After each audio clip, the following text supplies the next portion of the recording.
Another day of free agency, another name sacrificed on the altar to Jed York. Tabor Pepper, we hardly knew ye. What exactly are reasonable expectations for the 49ers in 2025? We'll talk about it next on today's Gold Standard Podcast.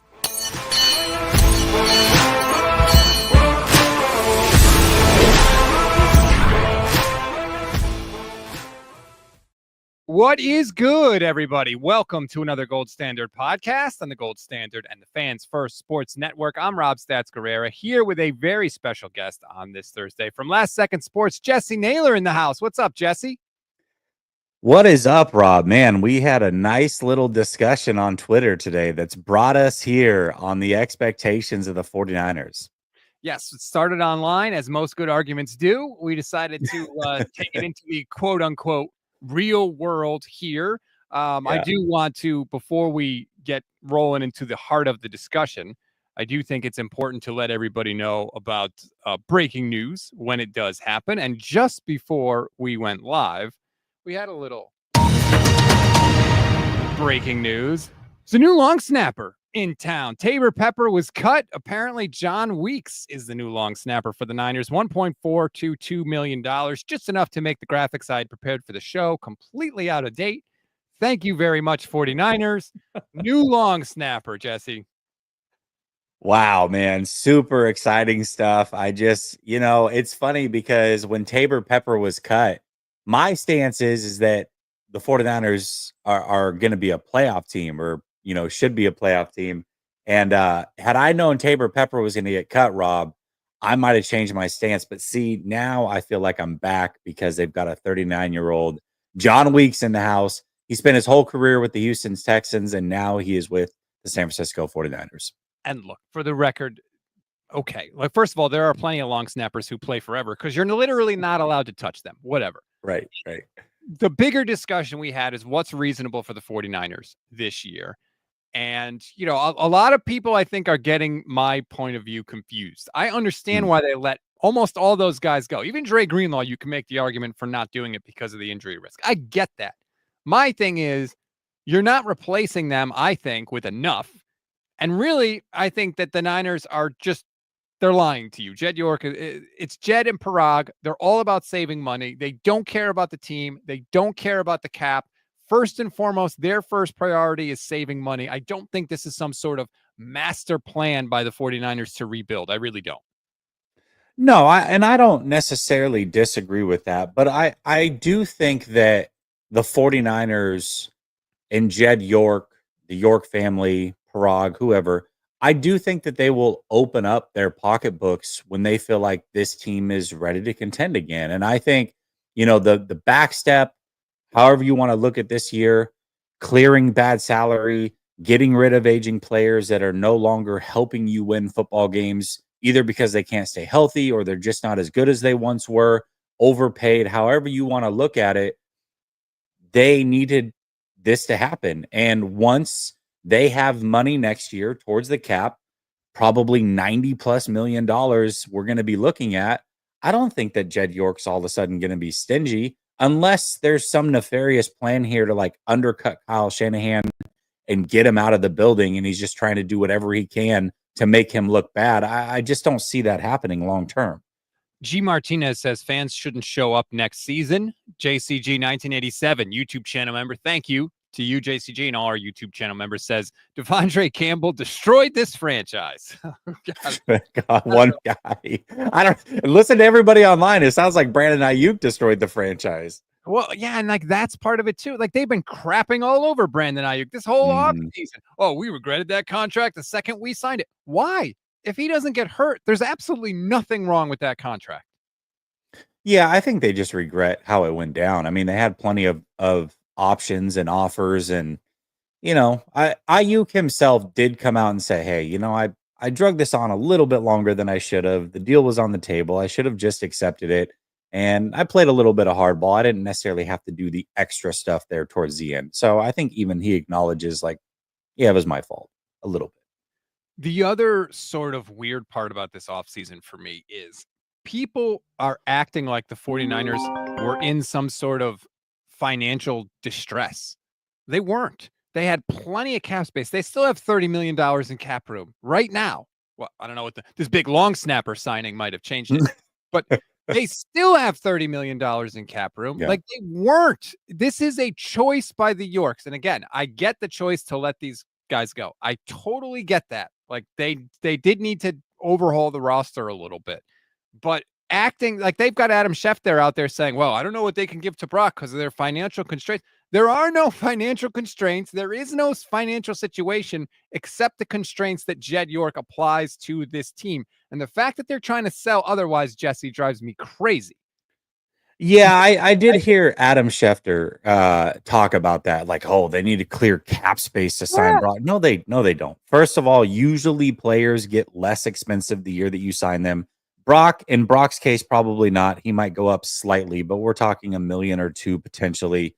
This is not going to be a big deal. That is not why they are clearing cap space. They are clearing cap space or future cap space, not for the Brock Purdy signing, but just because they have to get rid of these guys. This is, I do agree with you that this is purely a cash play by Jed York. But I will say this: if the 49ers had won 11 games and made it to the NFC Championship last year, I don't think you would have seen this from Jed. So, I do think a 6-11 season after he spent that kind of money is the reason that we are here. Now, we can argue, okay, well, why is it? Is it because he wants the team to be better and he feels like they need to move on, or is he truly trying to save money to buy these soccer teams? I don't know what the reason fully is, and it's probably a little bit of both, but what I can say is I think it's the right move. I genuinely do. I think this team, 2026 going forward, can quickly reset, bounce back, and be a very, very good team and a contender, a Super Bowl contender, as early as next year. And I genuinely think they can make the playoffs this year, Rob. I don't know about that, because I don't like what they're essentially doing, which is, hey, we've got to kill the draft, which every team needs to kill the draft. The draft is the lifeblood of the league. It is why teams get good. It is why teams fall off. The answer is always the draft. So that's not like a new phenomenon for any team, especially the 49ers. But they got to get 4 starters out of this draft, Jesse. And that's a scare. If you get 4 starters out of a draft class, you crushed it. Like, that's incredibly rare. And they only got 3 starters out of 2021, 2022, and 2023 combined. Yeah. Yeah. I mean, they are going to have to crush this draft. But here's the good thing. You look at where the 49ers are weakest. They are weakest in the area that this draft has its strengths. And so I do genuinely think that they can pull 3-4 starters out of this draft.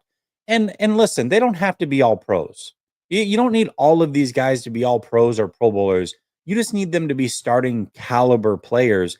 The 49ers can definitely get that out of this. And my point is this: even if you have guys that are borderline starters, or maybe they're better suited for backups, you have an elite coaching staff. You have Kyle Shanahan. You have Robert Saleh. You still have talent on this team. It's not like the 49ers are now completely void of talent based how this offseason has gone. There is still talent on this team. We're so used to the San Francisco 49ers being way more talented than every other team in the league that this can be shocking for some, that what we're seeing from the 49ers is what most teams across the league deal with. Not every team is the 49ers from the last 4 years or the Eagles last year. Most teams deal with exactly the same talent level the 49ers are going to go into 2025 with. And if they have the coaching staff that most people believe they do, then guess what? They should at least be competing for the playoffs. My counter to that would be they had all those guys and they were a year younger this year and they won 6 games. Now, Saleh wasn't there and that's not nothing. I get that. But they had all those guys. They had more talent last year and they won 6 games. So why are they going to be able to win more than that this year when those guys are older and there's less of them on the team? Well, they had more talent last year on paper, but a lot of that talent genuinely didn't play. Deebo Samuel at this point is a name. He's the ghost of Deebo Pass. Like, sure, the name Deebo Samuel carries weight, maybe more so than rookie wide receiver you get in round 3, but that doesn't necessarily mean he's a better player. Like, if I go out to people and say, who's better, Deebo Samuel or Ricky Pearsall, I think most people are going to be like, well, Deebo, what are you talking about? But us 49er fans look at it and say, I don't know. If we get the Ricky we got down the stretch last year, I'll take that guy over the guy that just went to Washington. So by namesake, yes. But a lot of those guys didn't play. Greenlaw, we got a half a game out of. Hufanga was in and out of the lineup all year. Charvarius Ward was a shell of himself when he did play, all because of personal reasons. I'm not blaming Charvarius Ward for what happened, but that's just the reality of what did happen. Yep. So the guys that you get this year to replace them are going to inject youth at the very least, hopefully health, because they're not 30-plus-year-old players or coming off of major injuries. They're rookies. They're guys that are just entering the league. So they're names that you may not know yet, but they're going to contribute, not to mention guys like Ricky Pearsall, who couldn't contribute early because he was shot. Now he's got a whole season under his belt. He knows what to expect from the NFL, as does all those other rookies that were involved last year. I just think that even though the names are the same, it doesn't mean the players are the same. Ricky Pearsall's the same name. He'll be a better player this year. Jacob Cowing, same name.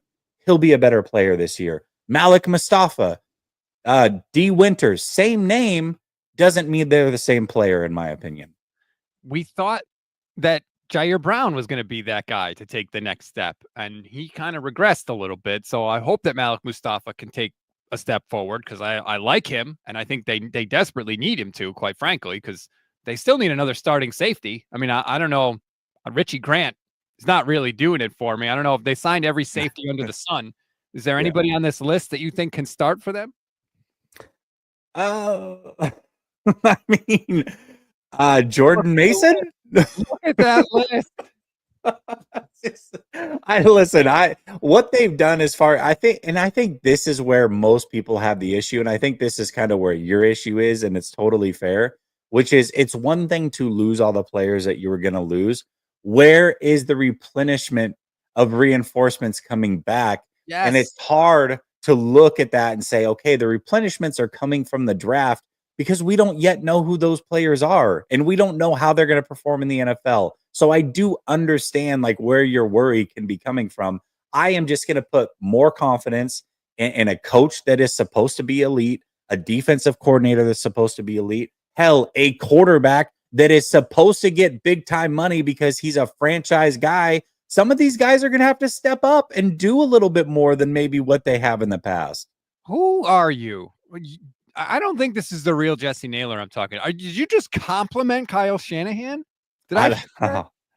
To be fair, I've never said to fire Kyle. However, I will say this, Rob, coming from you who loves Kyle Shanahan, if you think he's an elite coach, then you got to trust that he can get him to the playoffs this year, man. Like, he's got to coach at some point. Let me ask you this.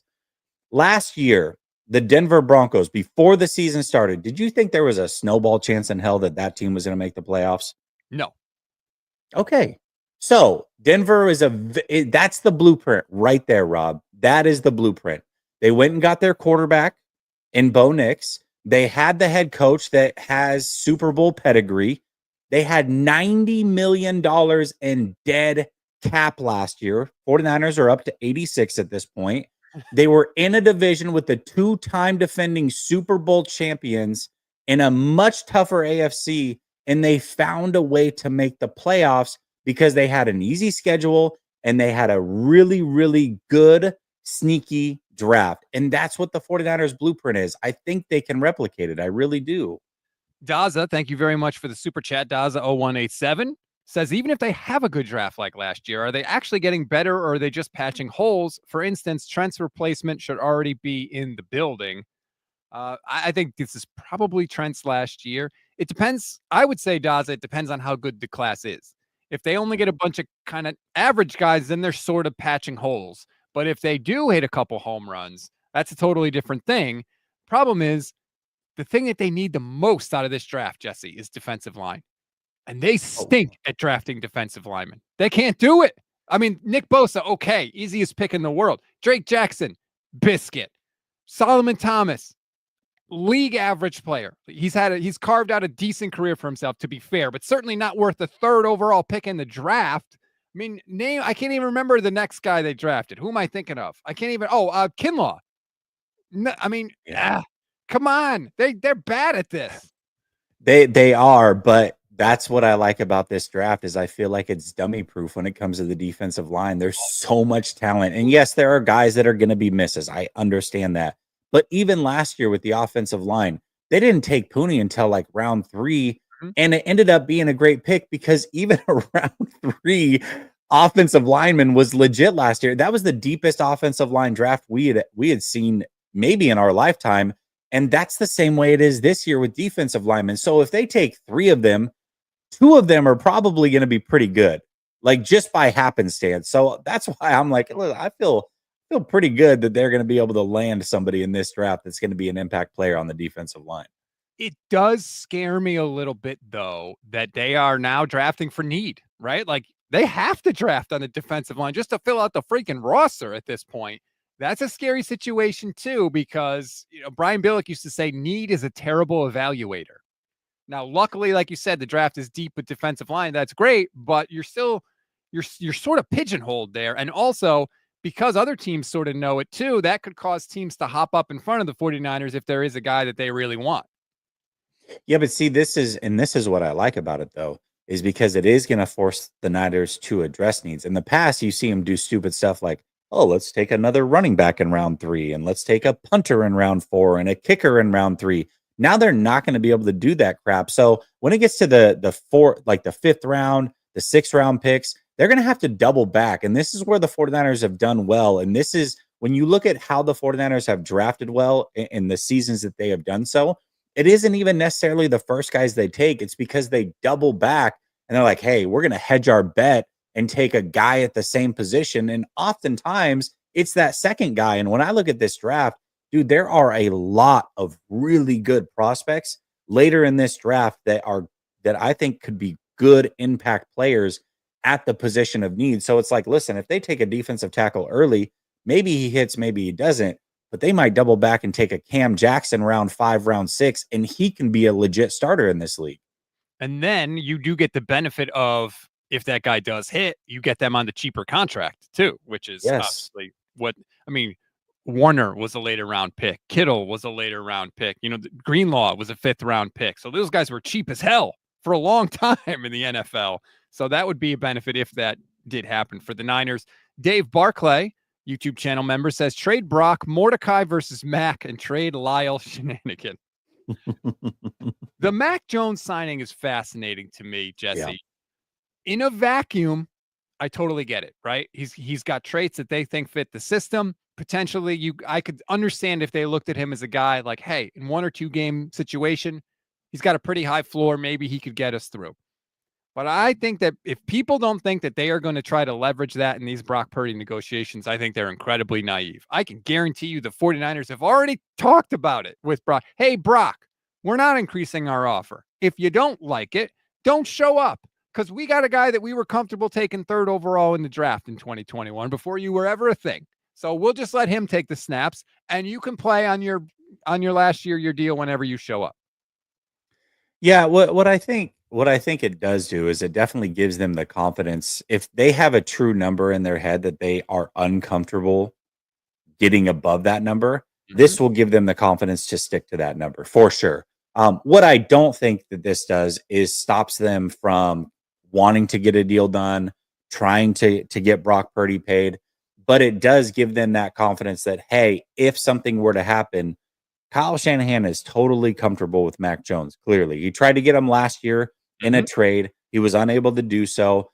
A lot of people still think that he was the pick 4 years ago, and now he is here. One of the biggest signing they've made, quite frankly, is Mac Jones. Yeah. So yes, he's clearly comfortable with it, and I think that it will help in negotiations as far as that goes. But I don't think it's like one of those things that's going to stop negotiations or, hey, we're willing to just move forward completely without Brock. Like, that's not ideal, but it definitely will help for sure. Yes. I mean, can you just picture this scenario, right? Let's say they don't get a deal done and Mac Jones has got to take the early snaps, right? And all of a sudden Kyle is there and he sees Mac Jones, the one that got away, right? The one he should have picked. And he sees Mac, and Mac is there, and he's, throwing dots and lasers all over the field, and he's connecting with guys. And Kyle Shanahan's like, holy shit, I was right. I was right all along. That would worry me if I was Brock Purdy. Kyle falls in and out of love with quarterbacks real damn quick. Well, a couple of years ago, Sam Darnold was the second coming of Steve Young, so who knows what Mac Jones is by the time camp rolls around. I mean, that was literally a thing they said Steve Young and Sam Darnold in the same damn sentence. And Sam Darnold was so good last year that Minnesota said, we're cool if you leave. Like, think about that. Come on, man. I completely agree with you on this one. I do completely agree with you on this one. Real quick, though, I want to bring this up, too. So the 49ers obviously haven't signed any defensive linemen, anything to help going into the draft, which it does tell you, hey, they're going to be going heavy defensive linemen. But I will also say this. There are going to be names that are out there that last through the draft. It always happens. That are going to be guys that can start in this league. That the 49ers, if they come out of the draft and they're like, we really thought we were going to get 3 guys and we only ended up with 2, they may end up signing. So you have Azeez Ojulari, who's still out there. A lot of people are clamoring for him. It may not be him necessarily, but there's going to be names out there that are recognizable that are still going to be free agents after the draft. Not every defensive lineman is going to be out there. Charles Omenihu might be available. Who's the guy that played for the Packers? Then he went to Cleveland for a year, got traded to the Lions last year. He's still out there. I'm trying to blank on his name. I am also drawing a blank. Pass rusher. Somebody in the chat will have it. Either way, good player. Still a very good, productive player. So there's going to be productive veterans that are out there still after the draft. Like I wouldn't go in Zadarius Smith. Thank you. Yeah, I wouldn't go in full panic mode. There's going to be names out there that you recognize that can start in this league that will be available after the draft. So they're fine. Dave Barclay, YouTube channel member, says, Jesse, you check out Dave's Daily Takes. I haven't checked it out today, no. Somebody, actually, let me see if I can find it. Apparently, Lombardi said that Moody's misses were on Taybor Pepper. Stop. Well, honestly, like, I can't remember a single bad Taybor Pepper snap. Like, not even a high one. I thought, like, he was good, I thought. Okay, so Rich Madrid had the thing last year that it's like, well, maybe it was on the holder, and because they had swatched, and that could be true. But Taybor Pepper's been there for years. He was there for years, and they had 0 issues with Robbie Gould being the kicker. What happened then? Taybor Pepper all of a sudden turned into a bad snapper. I completely disagree with that. And also, like, come on, dude, is he really going back through and grinding the all 22 on every snap? Absolutely not, dude. This is completely made up. I mean, there's yet to be a single 49ers transaction that David Lombardi has disagreed with. So there hasn't been one. Everything has been, they've had a perfect offseason for 6 years running, apparently. Look, I've been a Jake Moody defender more than anybody. He's just not good. He can't do it. Like, I know he makes all the kicks in practice. I had Kyle Posey on a couple of weeks ago. He's like, he never misses in practice. Never. But he misses in the games. No, he doesn't. And this is the thing too, is like the 49ers are going to have to find a way to bring in a free agent, undrafted free agent rookie kicker to compete. At the very least, they have to have some competition in there. They cannot go into the season with him 100% being the kicker. We know how kickers are. They're finicky. Once they get the yips, that's it. It's over for them. And maybe he just needs to go somewhere else, and maybe he straightens it out. But damn, man, I mean, it was bad. And you could see it. You could see it on his face. And if Kyle's going to be as conservative as he is and cart the kicker out there time after time again, you got to have a guy that can make him. Yeah, 100% they do. I mean, this is an important position. We've seen the Chargers, the San Diego Chargers from back in the day, had a number 1 offense, a number 1 defense, and missed the playoffs because they had the worst special teams. I mean, it is the forgotten unit, but it is truly that important. Do you think that that's why Taybor Pepper is gone? Because Kyle wants to show everyone how much he cares about special teams. New special teams coordinator, new long snapper, baby. We're going to have a kicking competition. Let's go. I love how even Sims was like called him out on his show. He's like, "Listen, Kyle, we all know that you could give a crap about these guys. Like, stop." Yeah, he doesn't. Daza's back says now they've gutted the defensive line and they have to heavily draft defensive line. So are they ever going to focus on the offensive line? They also need a safety, a nickel corner, and maybe a wide receiver. I did like the Demarcus Robinson signing. I think that was a good signing. They didn't pay a lot of money. He's a veteran player, not going to set the world on fire. Now, he may miss some time early in the year because he might be suspended for a DUI. I don't love that. But I thought that one was okay. But I do agree with all the needs that Daza listed. Well, they do. They have a lot of needs. I mean, there's probably 11, 12 needs realistically that this team has. And they what I'm not trying to sell to anybody is that they're not going to go into the season with holes. They're going to have holes. But my point is that every team has holes. The 49ers have just been this super team seemingly for so many years. And we've seen this. I mean, as the years have worn on, we have seen a little bit of chinks in the armor. We've seen the defensive line deteriorate, that we've seen the depth go away. The starters have been great, but once they've gotten down to those second tier guys early on, it didn't matter. It's like, you have to play DJ Jones. Like, oh, I feel so bad for you. Now it's like you have to play Kevin Gibbons, I guess. Like, yeah, there's gonna be holes on this team, but it doesn't mean you can't make the playoffs. My expectations aren't Super Bowl, NFC championship, or even a playoff win. But I think having the expectation of a team competing to make the playoffs or making the playoffs is not out of the realm of possibility here. Oscar Figueroa in the chat points out the Demarcus Robinson stat that I love. He's never missed the playoffs in his entire career. So let's, keep that going. Also, Oscar, Well, you play for the Chiefs and the Rams. I mean, not bad. I like the avatar change for you, Oscar, too. Very cool. Dude with the glasses there. Very good. I like that. About the schedule for next year. One of the things I don't like when people do is they say, look, the Niners have the easiest strength of schedule. Just look at the records of the teams in 2024. Yeah. That's not the best way to do it because teams change a lot year to year. 2018 49ers stunk. The 2019 49ers were in the Super Bowl. I think the best way to do it is to wait until the win totals come out after the draft and use the win totals for your opponents that coming year and project it that way to see strength of schedule. Because like the Bears, Jesse, the Niners play the Bears next year. They're a totally different team. They've rebuilt the offensive line. They have Ben Johnson there. He's going to have a whole new system.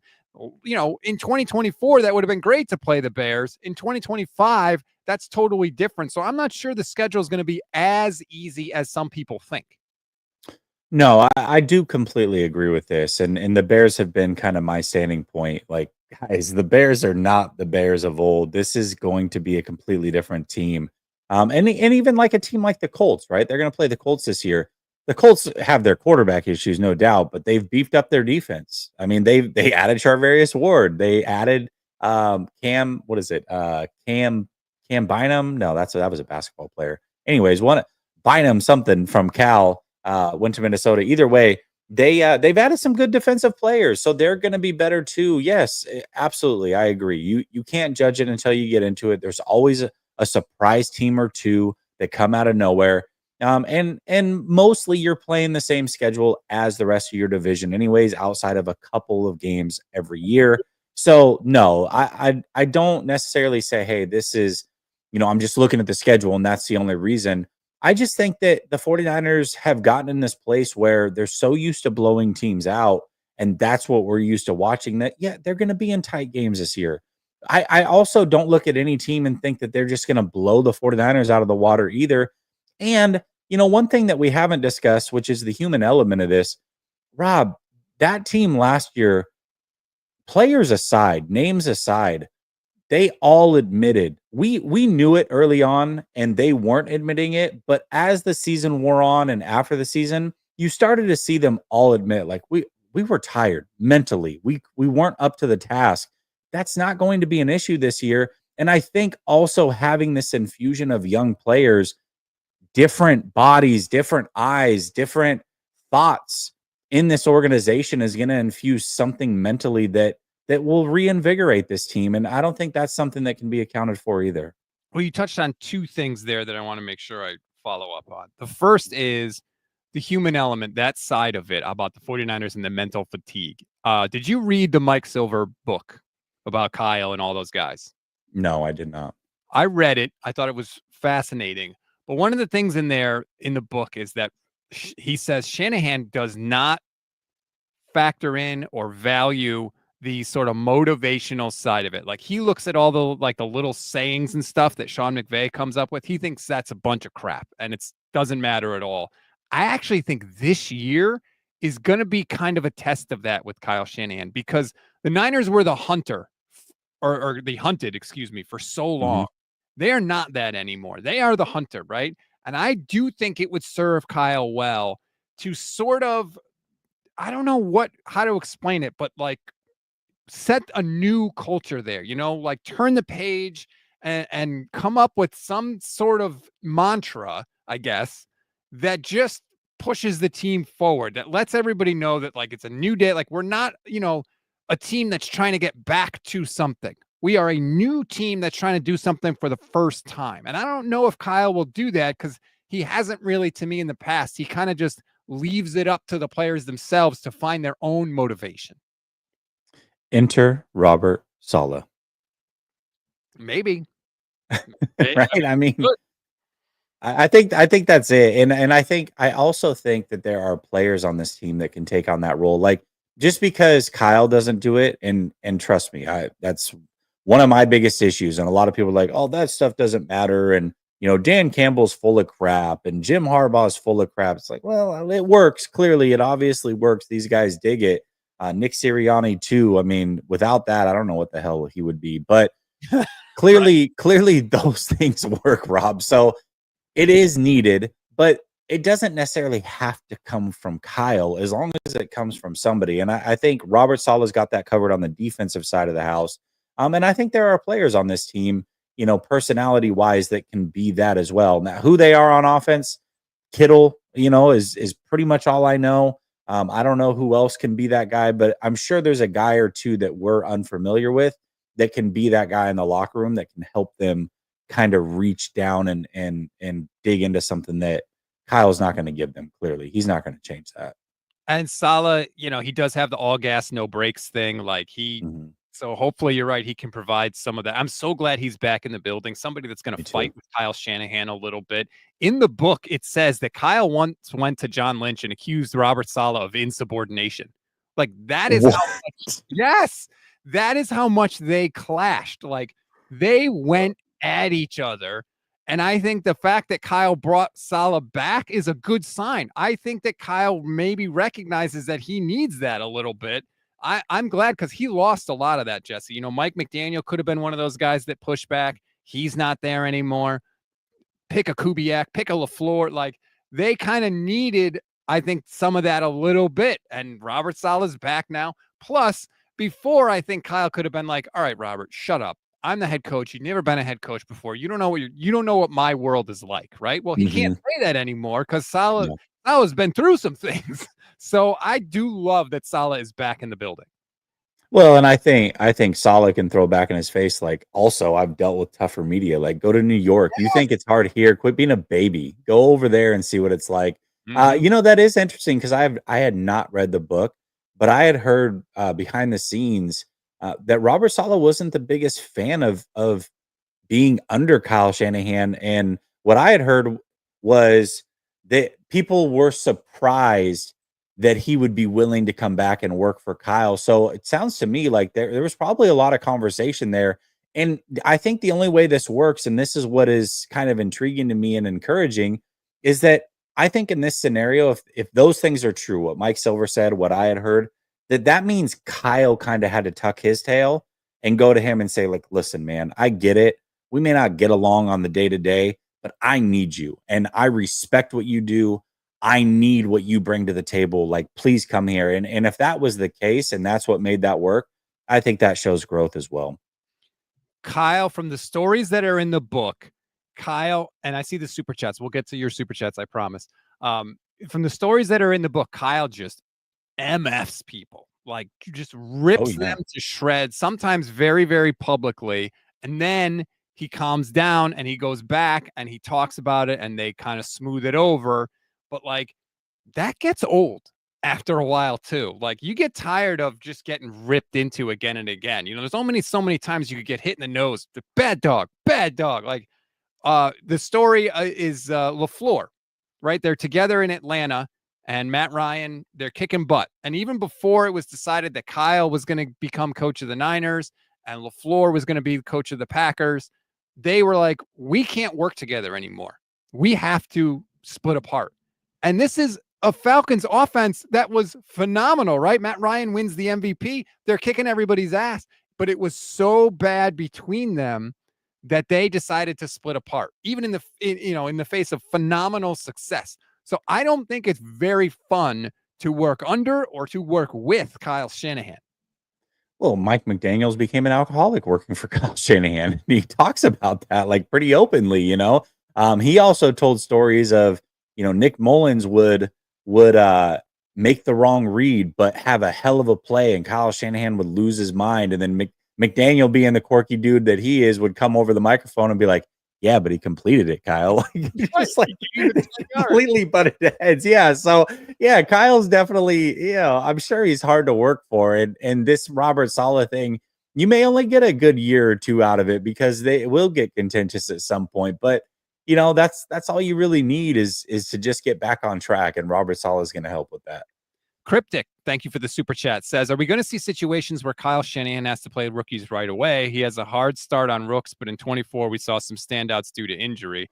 I don't think he's got a choice, Jesse. His zero choice, man. He has zero choice. He has to. Somebody said, go check out, while you're pulling up super chats, I'll go find it. Ambry Thomas last I got it right here. Oh, you do? Okay, what is it? Legend says I wasn't the only one asking to get up out of there. Oh, why is it that like all these crappy players are willing to talk after they leave? Look, you're never going to have 100% of people in the locker room like anybody. No. And Ambry Thomas screwed up a bunch of times. I'm sure Kyle has mother effed Ambry Thomas, right? Oh, I'm sure of it. So that's not going to engender a lot of love. And maybe there were some people, even last year, like that probably said, I want to get out of there. Deebo obviously said he wanted to get out of there multiple times. This doesn't shock me. I know people are kind of taken aback by it, but it doesn't shock me. Yeah. I mean, what was it? A couple years, Willie Snead a couple years ago. It's lesser known players, right? And so a lot of people are like, "Oh, you suck anyways. Who cares?" But there are good players. I bet you if you put some truth serum in Brandon Ayuk right now, he'd say he'd want to get out of here. The way that he's been treated this offseason, he'd be like, "Get me out of here, please." I as much as they regret that we signed and made that, I regret it too, man. Can we just like absolve this marriage? Right. Can they just agree to rip up the contract and let him go? I wouldn't blame him at all. He didn't do anything wrong. He didn't do anything wrong. He got all the money he could get, and he came back and played. And yes, he wasn't as productive as he had been, but then he got hurt in week 7. Like, yeah, I don't understand. I have a whole video on my channel. Like, please leave Brandon Ayuk alone, because I think it doesn't do you any good. That's the thing, Jesse. They're ripping Ayuk. They're ripping the Bosa contract. They're calling Kyle Shanahan, an emotional guy that's causing them to make all these bad decisions. None of this stuff had to be public the way it is. No, and I will say, and I don't know fully what to make of it. I mean, I kind of go back and forth, but it does show that there's some rift going on somewhere. I don't know who it is or where it's coming from, but clearly it's not all peachy keen with the San Francisco 49ers. And that's something they're going to have to work through as well. I mean, we talk about the human element, can these guys put it together for a year to get back on track? And then, winning does cure all, but this is going to be a tough test. I mean, this is the toughest of tough tests that they've probably had since they've been here. It is. The other thing you mentioned that frankly scares the hell out of me is the Niners are going to be in a bunch of close games next year. Mm-hmm. Mm-hmm. That is not Kyle Shanahan's strength. He's a terrible game manager. I have ripped on him forever. Yep. He doesn't go for it on 4th down nearly enough. He kicks field goals way too much, and he doesn't value special teams at all. And you need all of those things to win close games, especially close games against better teams. And that's what Kyle is the worst at, Jesse. And there's no signs of that changing at all, because this is year 9 and he's still doing that same crap. Yeah, it's going to be tough. I guess kind of the way The reason I have optimism for Kyle this year, though, is because you have Robert Saleh, um, and what is it? Brent Boyer, is that his name? The special Brand teams player, guy that yep. they brought, Brent Boyer. Those two guys are established. They know exactly what it takes to win on their side of the house or their side of the ball. So Kyle now has that comfort of I don't have to be in every defensive meeting the way I had to be in the past, and for different reasons. 2 years ago, he lost all faith in Wilkes, and so he had to start ingratiating himself into those meetings and game planning on the defensive side, probably way more than what he wanted to. Last year, he had somebody who had never done it, so he has to naturally be involved more. This year, he's probably not going to step foot in a single defensive meeting. He's gonna be like, "Come to me with the game plan. I'll look it over. I'll give it, the thumbs up, and we're good to go." That means he can just focus on what he does on game day anyways, which is face buried in the play sheet and just know that things are being taken care of the proper way on the other side of the ball. Which is good, but like you have said many times, like ultimately he is the head coach and he is Yes. responsible for all of it. And so, you know, you can't be when people are screaming in your headset, "Hey, I think the team is running a fake and special teams." You can't have your head buried in your play sheet like and not know what's going on. Just saying if that was a thing that ever maybe happened. Allegedly. Yeah, absolutely. Absolutely. I guess I hope that maybe he's a little bit more aware, just because mentally, like he doesn't have all the noise going on of like, oh, can I even trust these guys that are on the other side? He just knows it's good. We're good over here. Daza0187 is back. Thank you, Daza. Says if the Niners are rebuilding, why pay Brock? Shouldn't Brock and Kyle be a package deal? Kyle might not be here for another 3+ years. That is something to think about, right? Do you want to sign Brock Purdy to a 5-year deal if you might fire Kyle Shanahan after 1 or 2? Yeah, I don't think they're going to sign him to a 5-year deal. And I think that this might be where the holdup is that the 49ers are probably fully comfortable giving him some good guaranteed money at a good AAV, but they may want 3 years. And the going rate is 4 or 5 years. And Brock and his agent are like, we want more security. Make it a 4 or 5 year deal. Also, guys, it helps you out. You can spread the money out. And the 49ers are like, nope, what 3 year deal? That's what I think that might be the early hangup. Now, what ends up happening, I don't know, but I wouldn't be surprised if that's why it hasn't gotten across the finish line as of now. It wouldn't be the first time. They told Deebo Samuel, we're not giving you a longer contract because we don't think you're going to hold up. Well, and listen, we have speculation as far as what's going on with the elbow and the shoulder and all of that, but the 49ers don't have speculation. They know exactly what's going on. So if there's a situation like, let's just say that, they got to drain his elbow once every other week to get him through the season. Like if they know those things, then you think that they want to give that guy a long-term contract? And they can absolutely say that, Brock, we've got to manage your elbow on a week-to-week basis to get you through the season. And we're 2 years removed from surgery. You think we're going to commit to you for 5 years? Absolutely not. But if something like that was happening, then you can't sign him at all. Like that's Yeah. the crazy part. If something like that was going on, and I don't know if it is or if it isn't, but they do, obviously, because they're them. Right. You can't sign that guy at all. You don't say, oh, well, now we can only give you a 3-year contract. You say, hey, Brock, we'll keep you for next year. And then we got to find a quarterback because you've been too injured to finish 2 of your 3 years here in San Francisco. Yeah, absolutely. Rob, quick question for you. If I were to set the over under at 8.5 wins for the 49ers this year, what would you say over or under? They went 1-5 in the division last year. Mhm. And if you're going to hit your over, you gotta own your division. Even if we're going to be kind, and let's say they split the division, right? Yeah. So that's 3-3 in the division. Can they win 5 more games or 6 more games? Titans, Jags, Bears, Browns. I'm going to take the under. Okay. All right. I'm going to take the I'll under. go I'm going over, obviously. That's why we're here. I just want Yes. Hugo de Jesus says, why does Weeks look so sad in his pick? Is he good? I mean, he's been in the league for a long time. He's been with one team for a long time, so I would assume that yeah, he's probably pretty good. Yeah, I saw that. That must be the only picture of him around because everyone's using that one picture and it's not the best one. Anyway, It's not so flattering. I know you got to run. Jesse, if you want more Jesse, he's going to be live on the Bleacher Report app at the top of the hour. So make sure you go and check that out. But I just want to say thank you. I know this was very short notice and this is not a planned thing. So I really appreciate you hopping on, especially now that you got to go talk even more on the Bleacher Report app.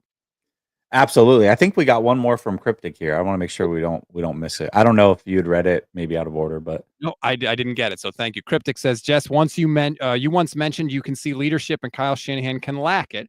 I think Purdy's rookie season, Kyle showed growth. Can he still improve, or is he what he is? yeah, I think for the most part he is what he is as far as his leadership style, but that doesn't mean you can't make micro improvements, and that doesn't mean that you can't show humility or reflect on things and change. I think that everybody can always make micro improvements. So, it just depends on where those improvements are coming from. But no, as far as his leadership style, nobody is just going to do a 180 swap at 45 years old and be a completely different style of leader. Now that either resonates or it doesn't. And we talk about Kyle Shanahan. You talked about it in the book. And I think that leadership style, Rob, can wear not only on the coaches, but it can wear on the players. Maybe this cleaning of the house and bringing in a bunch of new guys once again can reinvigorate the team, because they're not coming in with a jaded look of like, God, I've been coached by this guy for 5 years and he's beating me down every day. These are guys that are excited to wear 49ers red and gold. They think that this is a great team to play for, a great franchise, a historic franchise. Kyle Shanahan does have cachet around the league. And so maybe just that excitement is enough for them to just, let's push through the season. Let's have a good year. I hope so. I would love that. And I'm sure after the draft, I'll get pumped up. I'm still, I'm in mourning a little bit. I loved this era. They didn't get it done. I get that. I loved this era. I loved the way they played, and it's going to be different. That, doesn't mean it's going to be worse. It's going to be different. And I needed a little time to adjust to that. So I appreciate your positivity on the show. Well, let's do this. Let's reconvene after the draft, because I might flip. Listen, if I don't feel like the 49ers nailed the draft, I'm not going to come in and be like, they're going to make the playoffs. Part of my stipulation is they're going to have to do well in the draft. So let's reconvene after the draft. We'll do another show and we'll see where we sit after that. Maybe we both agree and think they're going to make the playoffs, or maybe we flip flop. We'll see how it goes. I love that. Yes, absolutely. We will reconvene and we will definitely do that. Thank you, everybody in the chat. Thanks for the super chats, and to all the YouTube channel members. Like and subscribe to the channel. Like and subscribe to Last Second Sports as well. And again, catch Jesse on the Bleacher Report app at the top of the hour. Jesse, have a fantastic Thursday night. Thank you, brother. You too.